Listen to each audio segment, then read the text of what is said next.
भगवान श्री कृष्ण ने बताया, खुश रहने का मूल मंत्र, बदल जाएगी जिंदगी। भगवत गीता के अनुसार खुश रहने के लिए भगवान श्री कृष्ण ने कुछ मूल मंत्र दिए हैं, जिसे अपनाने से व्यक्ति हमेशा पॉजिटिव रहता है।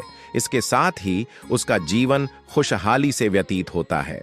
नमस्ते दोस्तों, आपको हमारे प्राचीन जानकारी के चैनल पर आपका बहुत बहुत स्वागत है। आप लोग शुरू से अंत तक वीडियो देखिए और जीवन को एक सही मार्गदर्शन की ओर ले जाने की कोशिश कीजिए। हमारा उद्देश्य यह नहीं है कि हम YouTube से पैसा कमाएं, बल्कि हमारा उद्देश्य यह है कि हम अपना ज्ञान लोगों तक बांट सके। तो चलिए दोस्तों, इस कहानी की शुरुआत करते हैं। श्रीमद् भागवत गीता हिंदू धर्म के महत्वपूर्ण धार्मिक ग्रंथों में से एक है, जो कि भगवान श्री कृष्ण द्वारा अर्जुन के अज्ञान और संदेह को दूर करने के लिए उपदेश देते हैं। यह ग्रंथ ध्यान और आध्यात्मिक जीवन के मार्ग को समझाने में मदद करता है। आप लोग तो बहुत पहले ही जान चुके हैं कि श्री भागवत गीता 18 अध्यायों में विभाजित है और कुल मिलाकर 700 श्लोक हैं। गीता में ज्ञान, कर्म और भक्ति के सिद्धांतों का वर्णन किया गया है, जिसके अनुसार एक व्यक्ति को अपने कर्मों को समर्पित करना चाहिए और उसके फल की आकांक्षा नहीं करनी चाहिए। भगवत गीता के अनुसार खुश रहने के लिए भगवान श्री कृष्ण ने कुछ मूल मंत्र दिए हैं, जिसे अपनाने से व्यक्ति हमेशा पॉजिटिव रहता है। इसके साथ ही उसका जीवन खुशहाली से व्यतीत होता है। तो चलिए, आज का आर्टिकल में हम आपको वह मूल मंत्र बताएंगे जिन्हें अपनाने से आप संसार का सबसे सुखी इंसान बन सकते हैं। चीजों का बदलाव। श्री कृष्ण जी कहते हैं, यदि कोई चीज पूर्ण रूप से खराब हो चुका है तो उसको तुरंत बदलने की जरूरत है, क्योंकि उस चीज को रखने से हमारे जीवन में कोई लाभ तो नहीं होगा, लेकिन हानि जरूर होगा। जैसे अगर किसी घर में शाम को भोजन बनता है, अगर कुछ भोजन सुबह तक बच जाता है तो कुछ लोग तो उसे खा लेते हैं, परंतु खाना नहीं चाहिए। लेकिन वही खाना रखे हुए अगर 2 दिन हो गए तो लोग उसको छूते तक नहीं है, उसको तुरंत हटा देते हैं ताकि उनका स्वास्थ्य सही रहे। इसका कारण यह है कि वह लोग जानते हैं कि इस भोजन को ग्रहण करने से हमारे स्वास्थ्य को हानि पहुंच सकता है, इसलिए लोग बदल देते हैं। इसी प्रकार हमारा मन भी है। यदि मन में मैल बैठ जाएगा तो कोई भी चीज ग्रहण करने योग्य नहीं रहेगा। इसलिए मन की गंदगी को साफ करना इतना जरूरी है कि इसका कोई हद ही हिसाब नहीं है। श्री भागवत गीता में लिखा गया है, यदि आपका मन स्वस्थ रहेगा तो शरीर भी स्वस्थ रहेगा, अन्य चीज भी ग्रहण करने योग्य बना रहेगा। इसलिए किसी चीज को बदलना सीखे। चीजें बदलते ही नए नए युगों का निर्माण होने लगता है, जिससे कोई कठिनाइयां भी नहीं होती हैं। मानकर चलिए आपका कोई एक दोस्त है और वह दोस्त बहुत ही नालायक है। वह दोस्त शराब पीता है, इधर उधर घूमता है, ज्यादा बकवास करता है इत्यादि। यह जानते हुए भी इसके साथ रहेंगे तो आपका भी कल्याण होना तय है। इसलिए उस दोस्त को तुरंत बदल देना चाहिए, ताकि हमारे आचरण पर कोई बुरा प्रभाव न पड़े। अर्थात हम में कहने का मतलब, बुरी चीजों को बदलना बहुत ही जरूरी है, जिससे हम अपना जीवन सुख में व्यतीत कर सकें। भगवत गीता में बताया गया है कि जिस चीज को बदला जा सकता है उसे बदल दीजिए। उससे आपके मन को शांति मिलेगी और मानसिक संतुलन सही रहने से इंसान हमेशा खुश रहता है। स्वीकार करना सीखें। भगवत गीता में श्री कृष्ण ने बताया है कि जो चीज को बदला नहीं जा सकता उसे स्वीकार लेना चाहिए।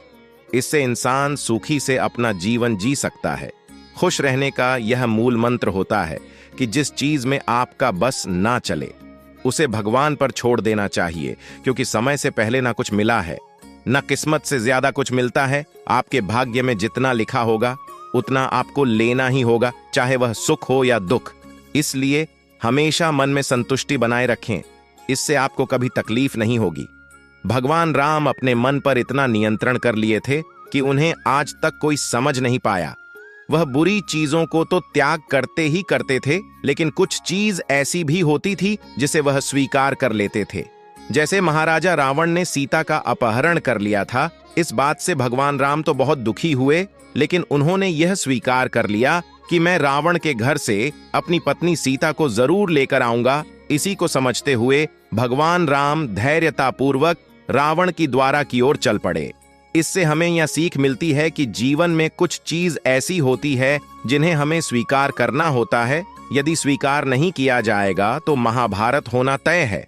अपना दुख किसी को भी ना बताएं। गीता उपदेश के दौरान श्री कृष्ण ने बताया कि इंसान को हर परिस्थिति में खुश रहना चाहिए। अंदर से भले ही वह चाहे दुखों से भरा हो, तकलीफ हो, लेकिन कभी भी अपने इस व्यथा को किसी दूसरे के सामने नहीं आने देना चाहिए। इससे आपकी परेशानी बढ़ सकती है। इससे आपके आसपास का माहौल भी नेगेटिव हो सकता है, इसलिए हमेशा खुश रहें।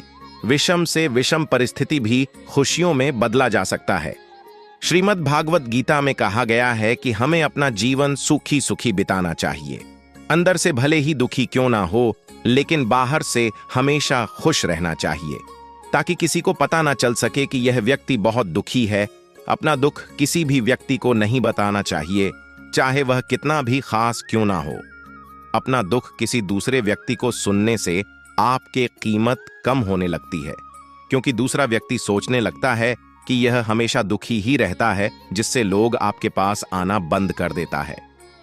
इसलिए चेहरे पर हमेशा मुस्कान होना चाहिए। आजकल के इस भाग दौड़ में पड़ोस अपने पड़ोसियों वालों को दुख सुनाने लगती है, जो कि ऐसा नहीं करना चाहिए।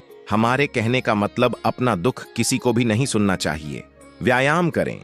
श्री कृष्ण ने बताया है कि खुश रहने के लिए हमेशा लोगों से मेल जोल बनाकर रखें, अपनी चीज कम से कम शेयर करें। इसके अलावा मानसिक तनाव कम करने के लिए रोज सुबह उठकर व्यायाम करें। एक्सरसाइज से आपकी दिनचर्या में काफी बदलाव देखने को मिलेगा और यह आपकी सफलता के लिए बड़ा कदम हो सकता है। व्यायाम तो करना बहुत ही जरूरी है कि इसका असर डायरेक्ट हमारे स्वास्थ्य एवं शरीर पर पड़ता है, और व्यक्ति स्वस्थ एवं शरीर के बल ही तो जीवित रहता है।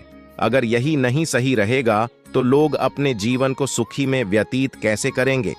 व्यायाम करने से हमारी सारी इंद्रियां एकत्रित होती तथा एक्टिव होती हैं, जिससे कोई भी रोग आने की संभावना नहीं रहती है।